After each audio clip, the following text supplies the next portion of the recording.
I'm Donovan Kane. Welcome to my weekly podcast, where I read erotic stories for women to you. Why? Because sometimes you just want a man to read you a naughty story. This week's erotic story was written by Sage Nite. It's called Mara's Commute. I hope you enjoy it. And now, Mara's Commute by Sage Nite. On her commute to her job that Monday morning, the orange and red hues from the horizon shone down on an interstate that seemed less congested, leaving a wide open road to travel. Mara traveled this road every day for work. She used her hour drive to think about not only what lied ahead of her for that day, but used the time also for lingering thoughts of hopes and dreams that she had. She was comfortable in her position working in an office, but knew that there was more to life than just work. She enjoyed her weekends and always found exhilaration in whatever she chose to do.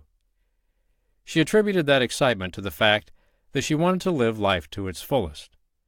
There were so many people to meet and things to do. She didn't want to miss a thing. Today, she wondered as the cars passed by. Where is everyone going? To work, to school, or maybe on a wild adventure? She hoped the latter was the case, as everyone needed a break from the realities of life once in a while. In her moment of wonderment, she saw the interstate road sign that flashed a new message every Monday. It read, "When was the last time you did something new?" Oh, she thought. Let me see. When was the last time? It bothered her that she could not recollect when that was.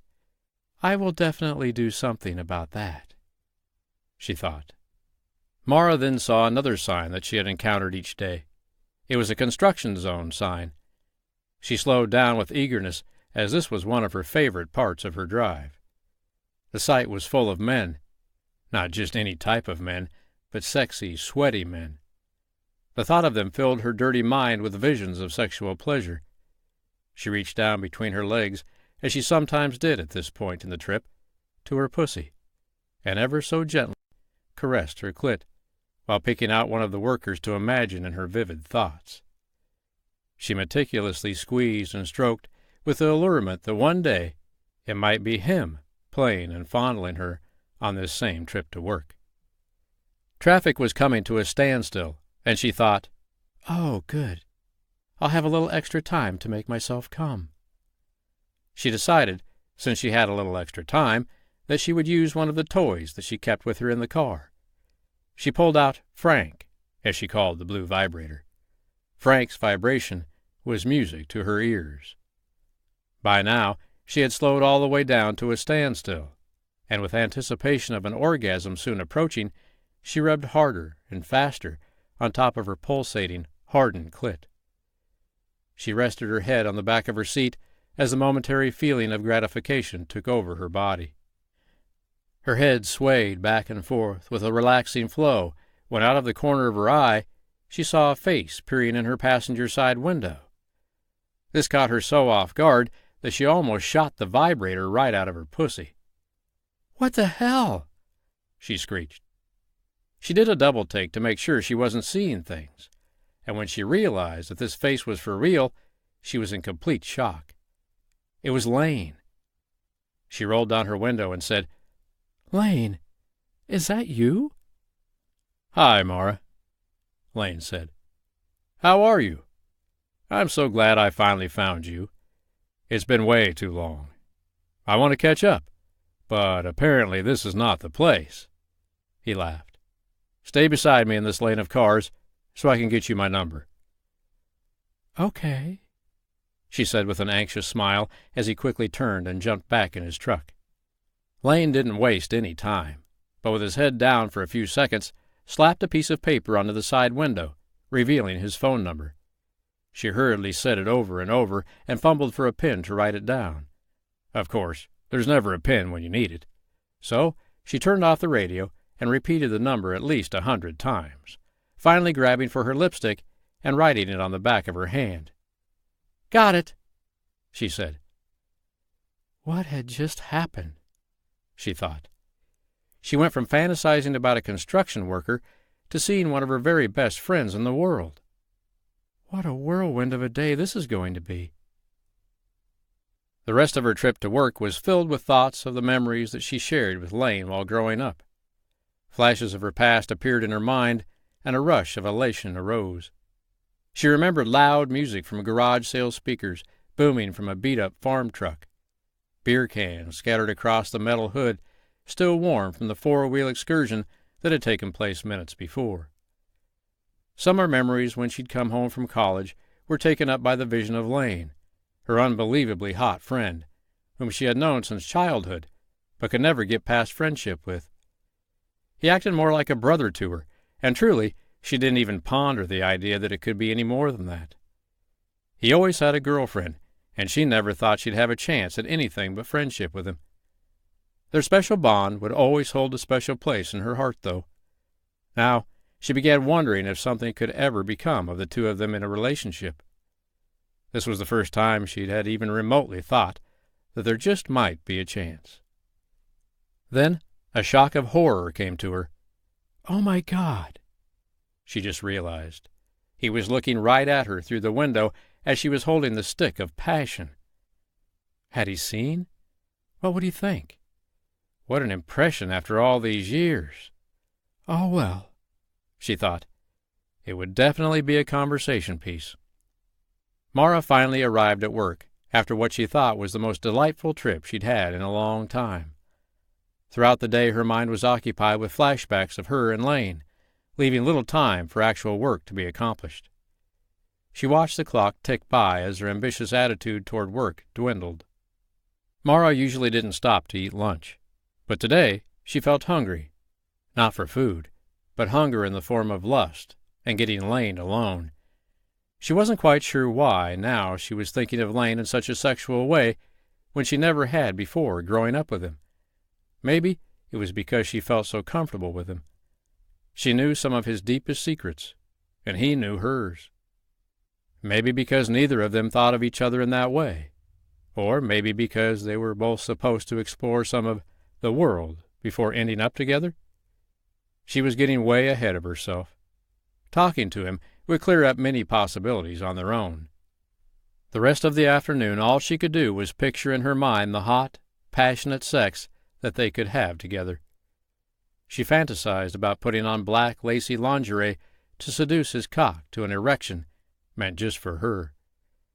She dreamt of him pushing her against the wall and thrusting his cock into her wet, dripping pussy, making her call his name through her moans. She couldn't believe how crazy she was sounding to herself. 5 o'clock finally arrived, and Mara ran from the office and out the door, unsure of why she was in such a hurry. Her mood was high, and she galloped through the parking lot to the usual place she parked her car. She spotted something unusual laying on top of her vehicle. She squinted to see clearer, but all she could make out was something long, rectangular, and white. She stepped up her pace to move closer to the mysterious object, and puzzled, she asked herself, why is it there anyway? She impatiently reached out to find a box on the hood of her car. On the outside read, Mara, it's been too long, and I'm not waiting any longer. The items in this box will help us to catch up. Meet me at Timbers Pond at 7 o'clock. You know where it is. We have some fishing to do. Lane. Are we really going to fish? Mara knew him so well and couldn't imagine they would actually fish. What she did remember was that when they were younger, he would always tell her, there are many fish in the pond. Catch the one that makes you happy, and for God's sakes, if he doesn't make you want to come every single day, then throw him back. After reminiscing over those words, Mara said, I'm definitely going fishing tonight. She could already feel the cold of the silk, as moisture had begun to form between her legs, and she hadn't even opened up the box yet. She put the box in her car and began her hour drive home. The anticipation of what was inside the box was almost unbearable, but she knew she had to get on the road if she was going to make it to the pond by 7 o'clock. At the first set of stoplights, she could stand it no more. She leaned over the passenger side of the car, grabbed both sides of the long box, and with firm pressure pulled the top off. Inside was the most beautiful long-stem red rose, with perfectly jagged-edged leaves and velvet petals. He knew she loved roses. Underneath the rose lay another box, shaped into a smaller rectangle. She carefully pulled the shiny, black, smaller box out, but before she could get the top off, a loud, obnoxious honking sound came from behind her. "Oh yeah, I'm supposed to be driving," she said out loud. She couldn't concentrate on what she was supposed to be doing, so she pulled into the next gas station she could find. Once stopped, she could now fixate on what had her so overwhelmed with emotion.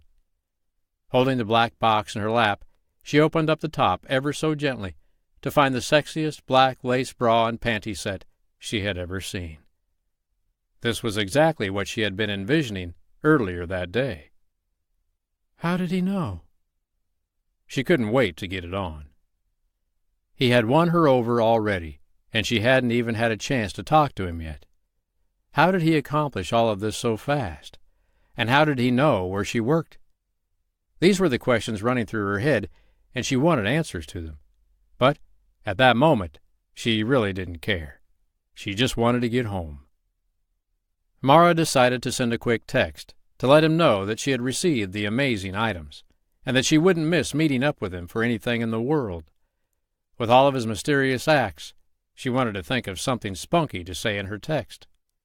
So she wrote, "I have my hook, my sinkers, and my bait.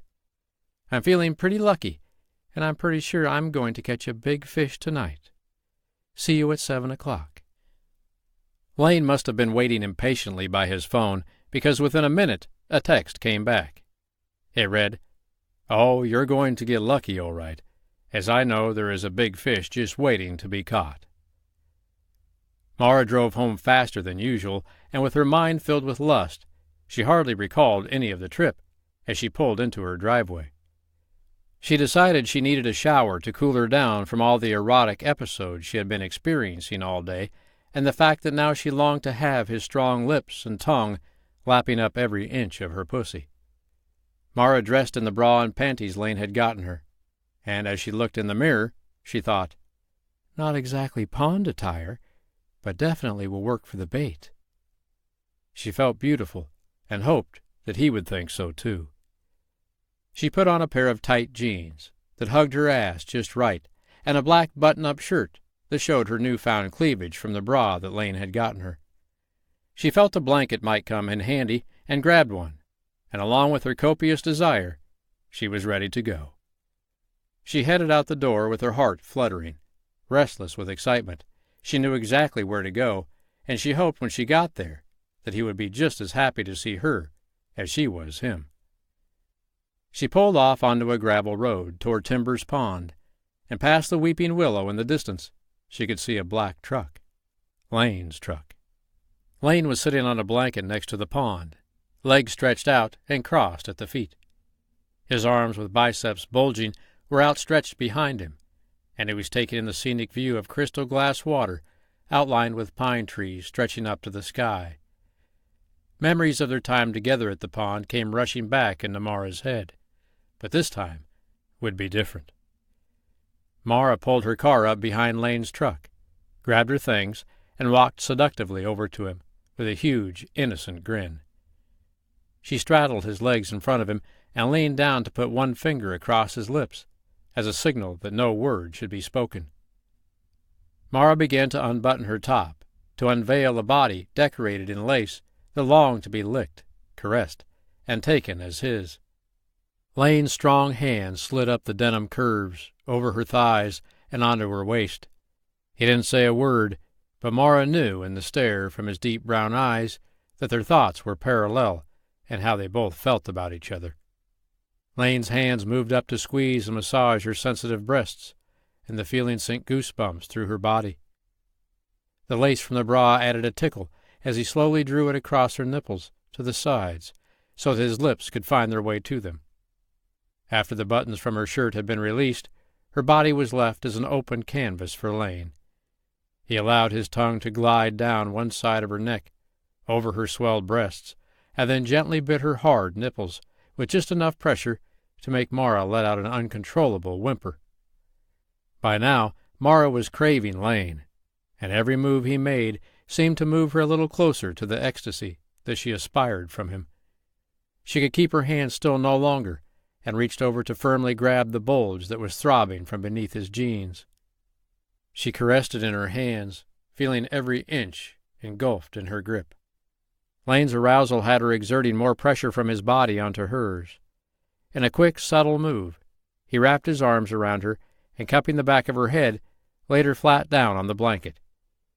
He stepped back and looked at her with the glow of the moon beaming down, and wondered how he had managed to end up there tonight with such an amazing friend, who he now hoped could possibly be more than that to him one day. Mara laid there in anticipation about what was about to happen next. Lane could not stop the adrenaline running through his mind and body.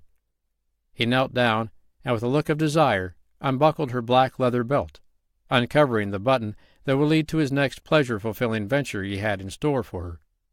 He lowered her jeans one leg at a time and threw them off to the side. There in front of him lay the sun-kissed beauty that had been in his life all these years, but never had the notion that she would ever see him in a different light. The scent of sex was in the air, and he knew she was ready for him. With his teeth, he pulled the lace panties away from her smooth, shaven pussy. He licked and savored the nectar that was dripping from her, making sure to reach every crevice inside that would create the intensity to want more. Her juices were so sweet to his taste. Mara had shivers running up and down her body, leaving her helpless. She came closer and closer to an erupting orgasm with every gentle lick that penetrated right to the core of the nerves. Lane then took her clit in his mouth, creating a suction feeling that was overwhelming to her. She let out a moan that could be heard through the pines and felt the orgasm spread through her body, like an aftershock from an earthquake. She became lost in the moment, closed her eyes, and tried to preserve the moment forever. Lane swallowed hard from all the liquid that came pouring from her. He smiled, knowing that she was in another world right then, and she deserved every second of it. Mara opened her eyes to see him smiling at her, and for an instant wondered what had just happened. The fantasies that she had been dreaming of all day were apparent now. The idea of him inside her was more than she could bear. She slid out from under his control, and with a playful offensive, pushed back on his chest, so that he fell onto the blanket. With a sense of urgency, Mara unbuckled his belt and freed the button on his jeans, revealing his rock-hard cock that was waiting for her. She took him all in her mouth at once, making sure to maneuver her tongue up and down the shaft to send waves of intoxication throughout his body. She bobbed up and down as saliva dripped down onto his balls. She could hear the sighs of pleasure and the heavy breaths that came from each pulsating movement. She wanted so much to please him and awaited the taste of his cum. As his erection thickened, her hands reached around to grab his ass so she could pull him closer to her, allowing his cock to penetrate deeper inside her mouth. He began his own rhythmic movements, in and out, and the sound of his moans led her to believe that he was lost in the moment as well, relishing every bit of this experience. Lane opened his eyes and slowly pulled his cock out of her mouth. He looked deeply into her eyes and said, "I want to feel my dick inside your wet, hot pussy. I want to shoot this load of cum into you." Mara wanted the same thing and didn't hesitate. She lowered her dripping pussy onto his cock. The feeling was more than she could imagine. She could feel every inch fill her up in a way that no other man had ever done. She swayed with precise movements so that he could feel the insides of her walls engulf the muscle as it moved in and out. She felt the tingling again in her body as his cock was throbbing against her G-spot with every thrust. She began to move faster and faster, hoping to experience an orgasm at the same time. She knew it was coming and let him know that he was about to put her over the edge. He nodded with a look of agreement, and at the same moment there was a dual groan of satisfaction. Both of them were overcome with an emotional release greater than they had ever had before. They gradually pulled away from each other with looks of absolute astonishment of what had just happened. Lane's stare went right through Mara, as if he could see her soul. With a grin, he said, "Hi, Mara. Where have you been all my life?" Mara replied, "Hi, Lane. I've been right here all along." Neither of them had had any idea of what the events of that night would have entailed, nor what was in store for them in the future. All they knew right then and there was that there was a spark that needed kindled, and they were the ones with the fuel. How high and how long the fire would burn was yet to be determined. Mara thought about the spark on the way home. She had felt sparks in the past, but this one was completely different. Laying in her bed that night, she reflected on the events of her day, and what a day it was. The last thing that came to mind as she drifted off to sleep was the sign that she had read many hours ago in the morning haze of the sunrise that said, "When was the last time you did something new?" She could now answer that question as she thought of Lane. Growing up, they had had many firsts together, as friends. But tonight would be a new first with him. Finding true love. The end. I hope you enjoyed this week's story, Mara's Commute, written by Sage Nite. Don't forget to subscribe to the podcast. There's a new story every week. If you like these stories, many are available as audiobooks as well at audible.com. Thank you for listening. I'm Donovan Kane. For now, goodbye.